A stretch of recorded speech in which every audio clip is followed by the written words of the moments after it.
वालेकुम वरहमतुल्लाह। New blog के साथ आपकी खिदमत में हाजिर है।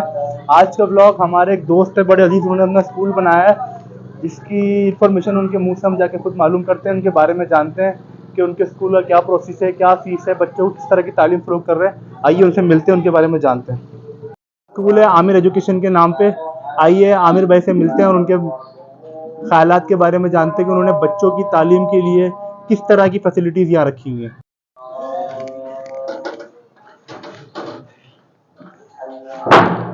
अस्सलाम वालेकुम। सलाम। क्या हाल है आमिर भाई? ठीक ठाक है? माशाल्लाह आपने स्कूल बना लिया। अल्लाह का एहसान है, शुक्र अल्लाह। वालेकुम आमिर भाई। वालेकुम सलाम। क्या हाल है आमिर भाई? खैरियत से अल्हम्दुलिल्लाह। अच्छा, माशाल्लाह आपने स्कूल बनाया है, तो कितना अर्सा हो गया स्कूल को? अल्हम्दुलिल्लाह इस स्कूल को तकरीबन अभी हमारा दूसरा साल है, मतलब जो सेकंड ईयर जो है वो अभी शुरू हो रहा। अच्छा, तो ये आमिर भाई, मैंने आपका स्कूल देखा है। अच्छा जी, मैं अभी जब आ रहा था तो मैंने रास्ते में देखा कि यहाँ की जो आबादी है वो थोड़ी पुअर लोगों पर मुश्तमिल है। तो फिर आपने अपने स्कूल का प्रोसेस किस तरह रखा हुआ है? बच्चों की फीसिस के मामला, बच्चों की पढ़ाई, उसका ज़रा हमें थोड़ा बताएंगे? जी अल्हम्दुलिल्लाह, असल में मैं इसी इलाके में पला बड़ा और इसी इलाके में बड़ा, मतलब इसी इलाके से मैंने तालीम हासिल की। यहाँ पर जो है गुर्बत की लकीर से नीचे लोग रहते हैं और यहाँ पर तालीम का रेशो माइनर में, मतलब कि कोई चंद लोग आपको दिखेंगे। यहाँ पर ज़्यादातर जो है तबका जो है वो छोटे-छोटे बच्चों से जो है ना वो काम करवाने को फ़ोकस देता है बनिस्बत इसके कि वो तालीम दे। तो मैंने जब यहाँ पर मैंने अपना बचपन गुज़ारा इस एरिया के अंदर और यहीं से पला बड़ा और यहीं से मैंने तालीम हासिल की। तो मैंने सोचा कि इस इलाके में क्यों ना एजुकेशन पे काम किया जाए और अल्हम्दुलिल्लाह अल्लाह का बहुत बड़ा फ़ज़ल है, एहसान है। क्योंकि हर इंसान जब कामयाबी की तरफ जाता है ना तो उसके पीछे बहुत सारी चीज़ें होती हैं, ठीक है? तो बहुत सारी दुःख तकलीफ़ें भी होती हैं। बाज़ औक़ात हमने भी वो दौर देखा है कि जिस दौर के अंदर हमारे वालिदैन के पास भी फ़ीसेस नहीं थी। तो उसको देखते हुए मैंने ये स्कूल का इरादा किया और स्कूल बनाया। बनाने के बाद अल्हम्दुलिल्लाह आज मेरे पास जो है 60 प्लस बच्चे जो हैं वो फ्री ऑफ कॉस्ट तालीम हासिल कर रहे हैं, अल्लाह के एहसान से, अल्लाह के फ़ज़ल से। और वो ये बात मेरे और उन बच्चों के दरमियान है या उनके पेरेंट्स के दरमियान है।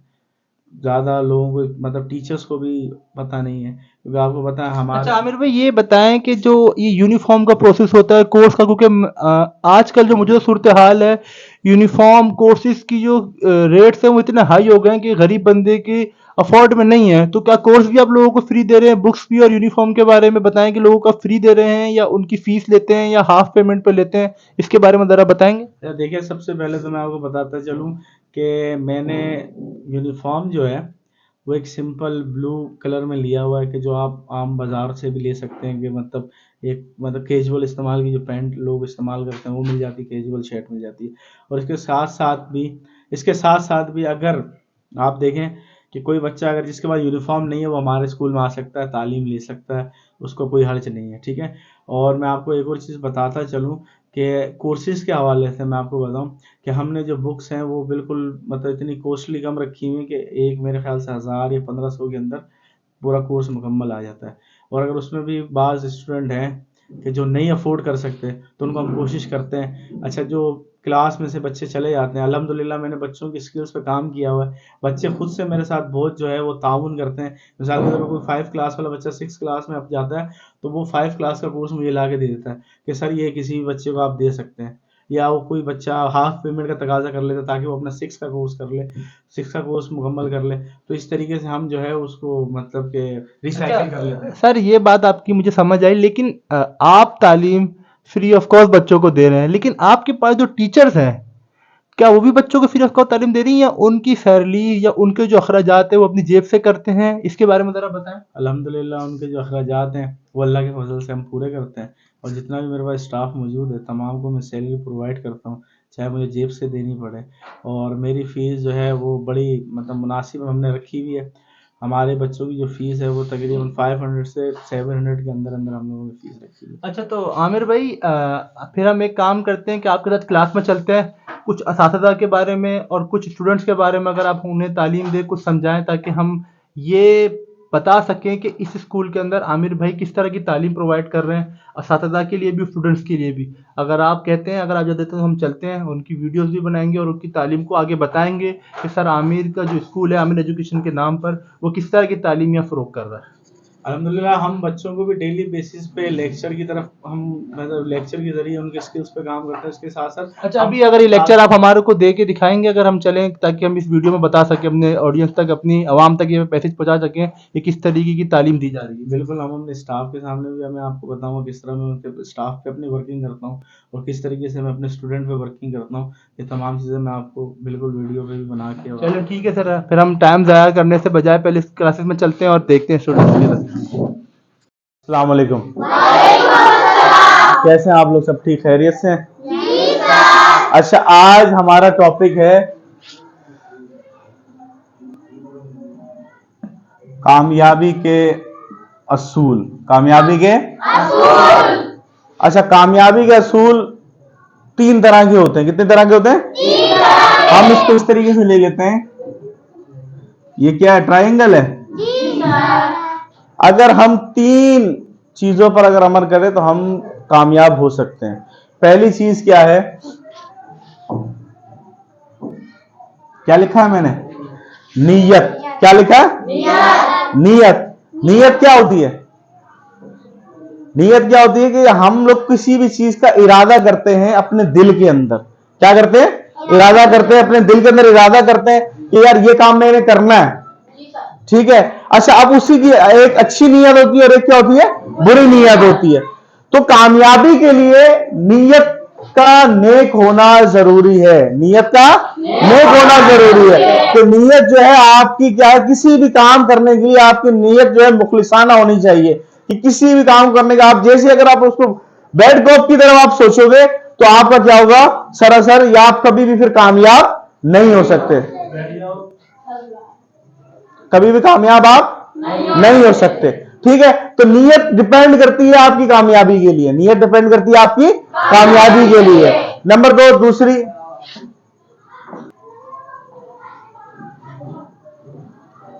मेहनत, हार्ड वर्क।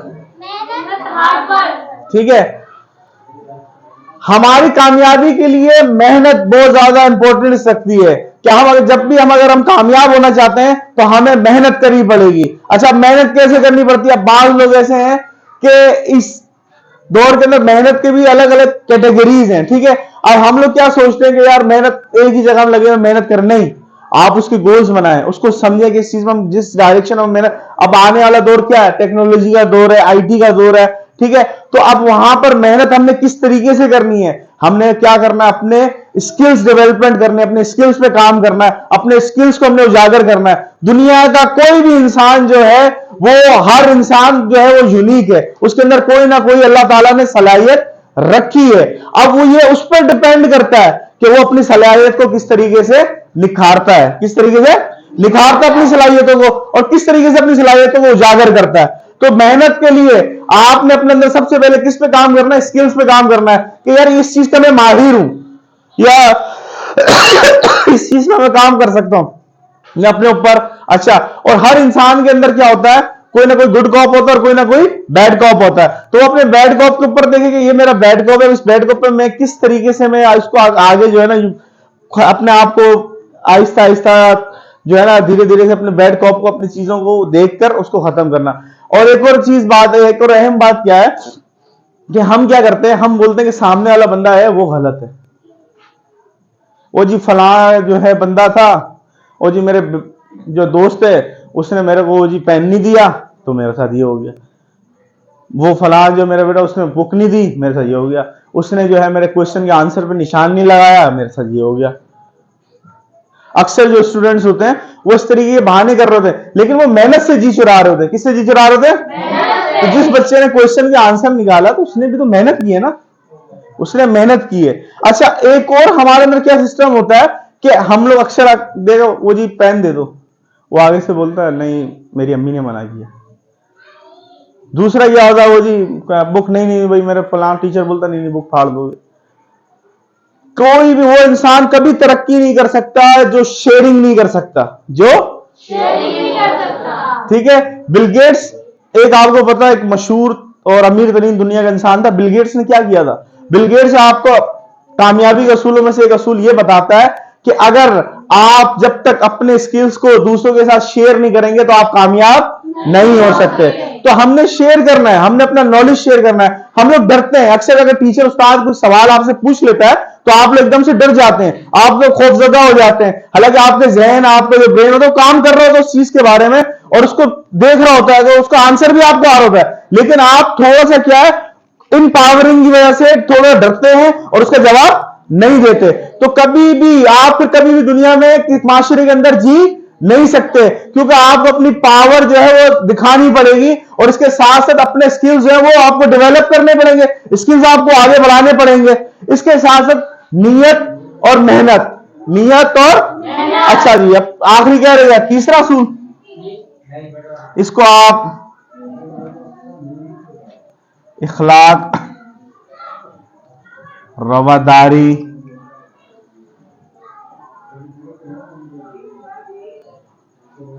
एहसास, ये कोई भी नाम दे सकते हैं। मेहनत के लिए तीसरा असूल क्या है? या आप इखलाक बोल दें, या रवादारी बोल दें, या एहसास बोल दें। इखलाक क्या है?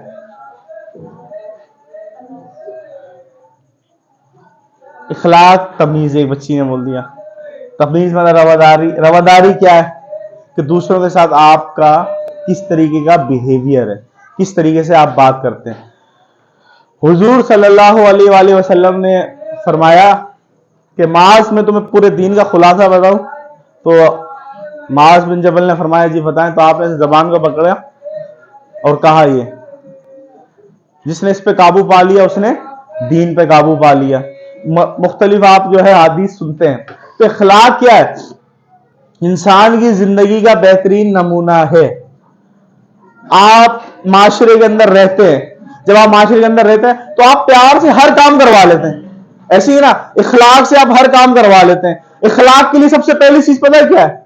सबसे पहली चीज क्या है? वो है जी बर्दाश्त। क्या है? अच्छा, हम सबसे पहले हम क्या करते हैं, हम अक्सर आपने ये जुमला सुना होगा, यार मेरे से सब कुछ हो जाता लेकिन बर्दाश्त नहीं होता। तो फिर आपसे हुआ क्या? जब आपसे बर्दाश्त नहीं हुआ तो फिर हुआ क्या? बर्दाश्त कैसे? बर्दाश्त क्या होता है कि वो जो आपके सामने जो वो काम हो रहा था वो आपके बरक्स होता है, आपके दिमाग के, आपके ब्रेन के मेमोरी के बरक्स होता है, या आपके एहसास के बरक्स होता है। ऐसे ही ना आपको एकदम बोलता यार मेरे से बर्दाश्त नहीं हो रहा, तो वो चीज ही क्या फिर जो बर्दाश्त ही ना हो। ठीक है, तो इखलाक के लिए सबसे मेन चीज है कि आप अक्सर कहते हैं ना कि अपने मुंह पे टेप लगाए। क्या बनानी है आप? जेरी? क्या उसे रेजर देना। क्या बना रहे हैं आप? जेरी तूने बना लिया अपना तेल को पी लिया है अभी टाइम नहीं है। ये जापान की ड्राई है, तीनों के देख लो वरना जाओ यहाँ से। अबे पेंसिल बात हटो तो पेंसिल तो दो।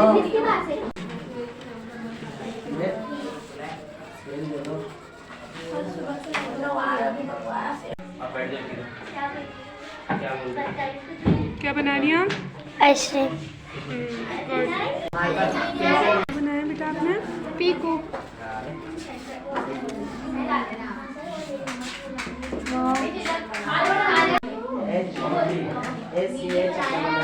गुड, शाबाश।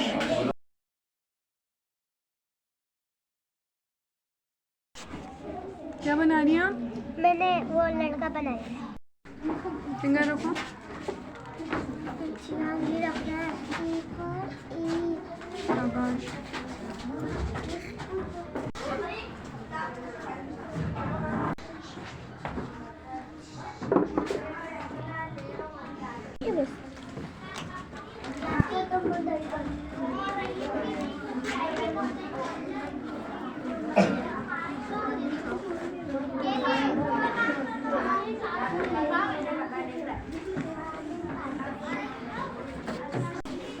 F for fish. fish. F for fish. For fish.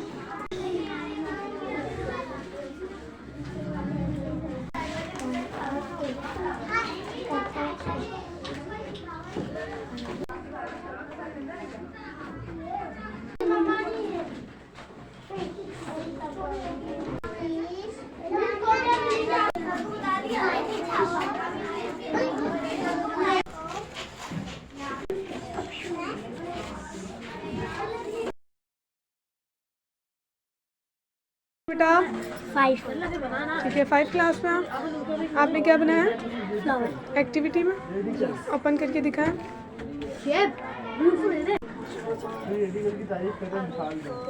Good. आपने बनाया? यस मैम शाबाश। क्या बना रही है बेटा आप? तोता क्या बना रहे हैं बेटा आप? पैरट